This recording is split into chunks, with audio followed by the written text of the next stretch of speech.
विचारले जातात। तुम्हाला कुणीही विचारत नाही तुमची प्रॉपर्टी किती आहे। 60 नंतर प्रत्येक आई वडिलांना सहसा दोनच प्रश्न विचारले जातात जर कुठे भेटलात एकमेकांना तर।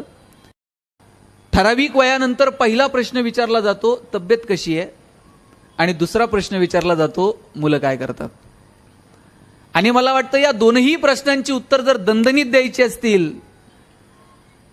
की तब्येत एकदम भारी आहे आणि पोरगा तर तुम्हाला माहित आहे काय करतो, तर त्याच्यासाठी आत्ता पेरण करावी लागेल, आत्ता ठरवावं लागेल की नेमकं काय पेरायचं। माझ्या वडिलांना मी विचारलं होतं आज जो विषय मला ज्यावेळेस संयोजकांचा फोन आला की कुठल्या विषयावर बोलणार आहात, म्हटलं मी बोलतो जीवन सुंदर आहे। जगणं कधी सुंदर होतं माहितीये, इतिहासाला आपल्या येण्याची आणि जाण्याची नोंद ठेवावी वाटली पाहिजे। ज्या दिवशी इतिहासाला वाटेल की याच्या येण्याची नोंद ठेवावी आणि जाण्याची नोंद ठेवावी त्या दिवशी समजावं की अरे आपण जरा चांगलं जगलो। माझ्या वडिलांना विचारलं की जगणं कधी सुंदर होईल, काय फॉर्म्युला आहे का। आतापर्यंत तुम्ही अनेक पोरांनो गणितात वेगवेगळे फॉर्म्युला तुम्ही शिकलात, असा एखादा फॉर्म्युला आहे का की यानं जगणं सुंदर होऊन जाईल। तुम्ही कुठल्याही शॉपमध्ये गेला तर अनेक कॉस्मेटिक प्रोडक्ट्स तुम्हाला विकत मिळतील, पण असं आहे का हो काही औषध, अशी कुठली क्रीम आहे का, हा चेहरा सुंदर होईल पण जगणं सुंदर व्हावं असं काय आहे का। मी वडिलांना विचारलं जगणं कधी सुंदर होईल, त्यांनी एक साधं उत्तर मला सांगितलं।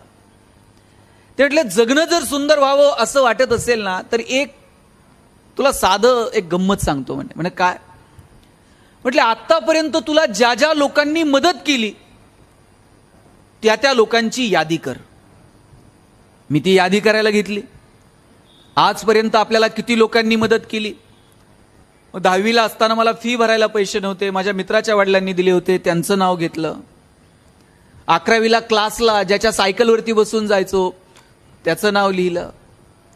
12वीच्या पेपरला ज्याच्या गाडीवर बसून जायचो त्याचं नाव लिहिलं। पुण्यात ज्या घरामध्ये पेंगेस्ट म्हणून राहिलो, ज्या मित्राच्या रूमवर काही दिवस राहिलो, अशी यादी करता करता 100-150 लोकांची यादी झाली आणि सांगितलं या 100-150 लोकांनी मला आजपर्यंत मदत केली आहे।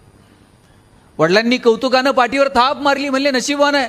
म्हटलं का, म्हणले तुला ती लोक आठवतात ज्यांनी तुला मदत केली।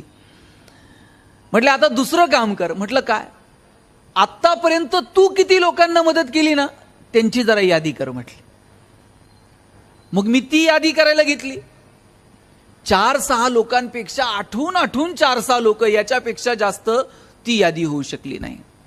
ते म्हटले जगणं सुंदर करायचा सोपा फॉर्म्युला हा आहे। म्हटलं कोणता, ज्या दिवशी तुझी दुसरी यादी पहिल्या यादीपेक्षा मोठी होईल ना त्या दिवशी जगणं सुंदर होऊन जाईल। की आपण किती लोकांचं जगणं सुंदर करू शकलो, किती लोकांना उभारी देऊ शकलो, किती लोकांच्या जीवनात परिवर्तन करू शकलो।